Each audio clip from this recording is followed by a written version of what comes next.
Szanowni Państwo, Ladies and gentlemen, welcome after the break. The Freedom Games have been opened. So now it's time to start our agenda.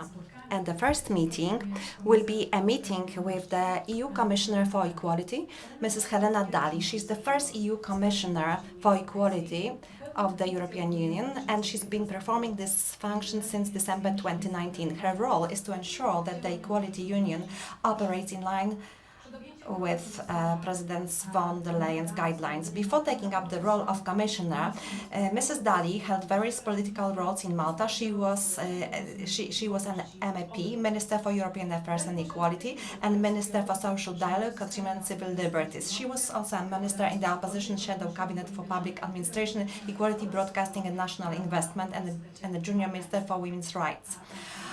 She holds a PhD in political sociology from the University of Nottingham and has taught economic and political sociology, public policy and the sociology of law at the University of Malta. Good evening. good evening. Good Can you hear evening. me? Yes, we can hear you. Okay. You're on. Thank you. And I'm very, very pleased to address you, the participants of the Freedom Games, just a day after the launch of the first EU LGBTI equality strategy for the coming 5 years.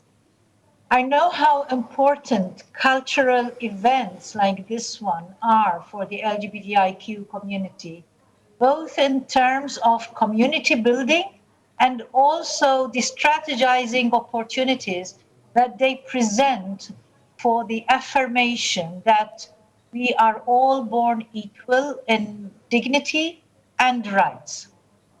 Human rights and the rule of law are at the heart of the European project. They are core values enshrined in our EU treaty.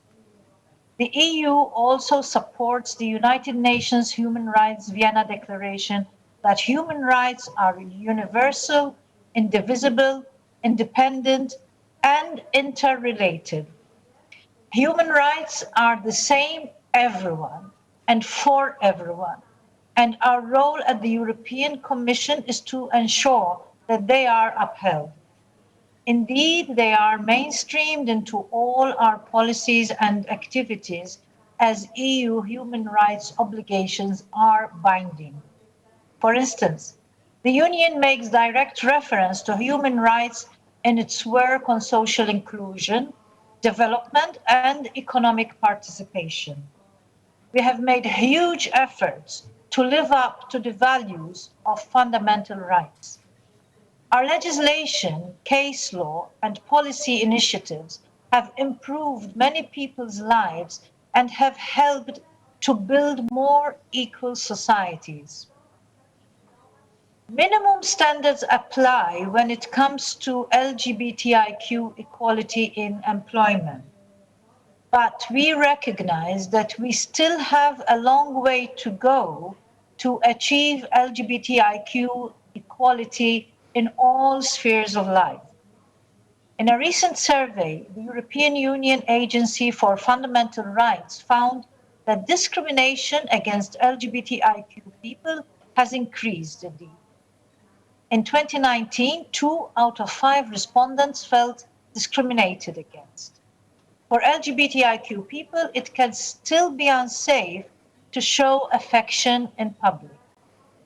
Many remain afraid to be open about their sexuality or gender identity, or simply to be themselves without feeling threatened. The current health crisis has compounded these inequalities. Healthcare discrimination based on sexual orientation or gender identity and expression can magnify the coronavirus risk for LGBTIQ people. Confinement restrictions have forced many LGBTIQ young and elderly people into hostile environments, while they are at risk of violence or increasing levels of anxiety or depression. Some rainbow families experience difficulty getting their documents legally recognized, which led to extra problems during the pandemic. As countries close their borders, people risk being separated from their families during lockdowns. In these uncertain times, we must fully consider the diversity of LGBTIQ, and we need to pay particular attention to the most vulnerable. This includes trans and intersex people who are among the least accepted groups in society and experience heightened levels of discrimination and violence. While the EU should continue to further the legislative framework on equality, we aim to guarantee safety for all, even through a treaty change, as announced in the LGBTIQ equality strategy yesterday. Nonetheless, the upholding of human rights is a shared responsibility. Member states are duty-bound to uphold the Charter of Fundamental Rights when implementing EU law. We therefore work closely with member states and EU agencies. Many of the policy areas can directly improve LGBTIQ equality, such as education, healthcare, and policing are primarily the competence of national authorities. But the EU has an important role in providing policy guidance and support. The Commission coordinates actions by member states, monitors implementation and progress, provides EU funds, and promotes the exchange of good practices.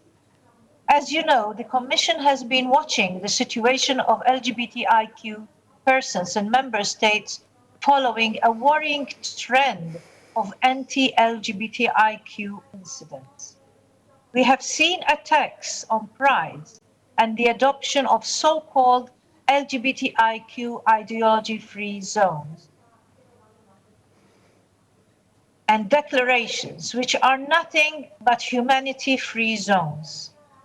As guardian of the treaties, the Commission has taken action within its competences towards this. President von der Leyen strongly condemned LGBT ideology-free zones and made clear that they have no place in our union. The Commission will continue to monitor the situation in member states and will intervene as necessary. We will work on having open dialogues with national authorities to prevent any hostility and attacks against LGBTIQ people.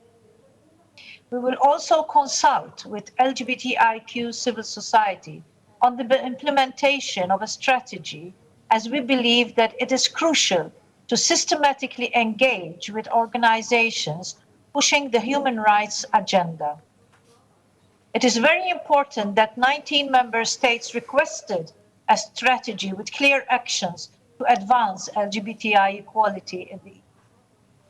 As the Commissioner for Equality, I ensured that the actions in the strategy that was launched yesterday reflect the needs of the LGBTIQ community and consulted the European Parliament, member states, and civil society. We relied on research by the Fundamental Rights Agency, the Commission's own data collection, and input from relevant international and civil society organizations. The strategy covers all policy areas that are relevant to LGBTIQ people. We took a comprehensive approach towards policies on non-discrimination, education, employment, health, free movement, asylum, hate speech and hate crime, enlargement, and foreign policy. We want to show political leadership and that we are ready to enter a new era on LGBTIQ rights, where words are matched with action. I am determined to protect LGBTIQ rights and never allow homophobes and transphobes to detract our union's progress. Our strategy aims at building a union where sexual and gender diversity is celebrated as part of our collective richness. These matters are not a question of opinion, but of science. And the science shows us that being LGBTIQ is as normal as being heterosexual or cisgender, no difference. The EU must be a union of member states where everyone can be who they want to be without risk of discrimination, exclusion, or violence. In her State of the Union speech, President von der Leyen announced that the Commission will propose to extend the list of EU crimes to all forms of hate crime and hate speech, whether because of race, gender, religion, or sexuality. The LGBTIQ equality strategy highlights this initiative. I am fully aware of the difficult situation some of you are currently facing in your hometowns and cities. I encourage member states to make full use also of the funding possibilities offered by Next Generation EU to advance LGBTIQ equality. The strategy makes the case for an inclusive recovery that leaves no one behind. I firmly believe it is vital to make full use of all our talents and diverse assets for the economy and society to thrive. In Europe, we have come a long way since 2014. The EU is a vanguard of LGBTIQ rights in Europe and the world, and thus the fourth pillar of our strategy is about the international dimension. Every time we have a crisis, it shakes our foundations, exposing and aggravating existing inequalities and discrimination. We have seen also during the pandemic the disproportionate impact it has had on LGBTIQ people, leading to higher levels of hatred, violence, and discrimination. But every crisis offers the chance to build back better. This is what we should strive for in our global response to the virus. When the EU's founding members set out on the unique and ambitious journey of European integration, a core set of values, including equality and non-discrimination, cemented the foundations. This crisis is a reminder that these values hold the European project together. In our union of equality, there can be no second-class citizens, but a union of citizens with equal rights. It is useful to remember the State of the Union speech of President von der Leyen, where she said, "I will not rest when it comes to building a union of equality, a union where you can be who you are and love who you want, without fear of recrimination or discrimination, because being yourself is not your ideology, it's your identity, and no one can ever take it away." Let there be no doubt, I remain resolute in delivering all the actions included in the LGBTIQ equality strategy to allow everyone to be who they are and love who they want to love. Discriminating against LGBTIQ people violates the Union's founding treaties. It has no place in the European Union. I thank you. Thank you, Madam Commissioner. Thank you for the words of hope and encouragement, especially now in Poland, where a lot of people are really waiting for them. Szanowni Państwo, dziękuję. Ladies and gentlemen, we would like to thank the Commissioner for her speech, for reminding us of the values and the LGBT plus rights. Now we are going to have a short technical break. 6:30, Professor Tomasz Grodzki will join us, the Marshal of the Senate.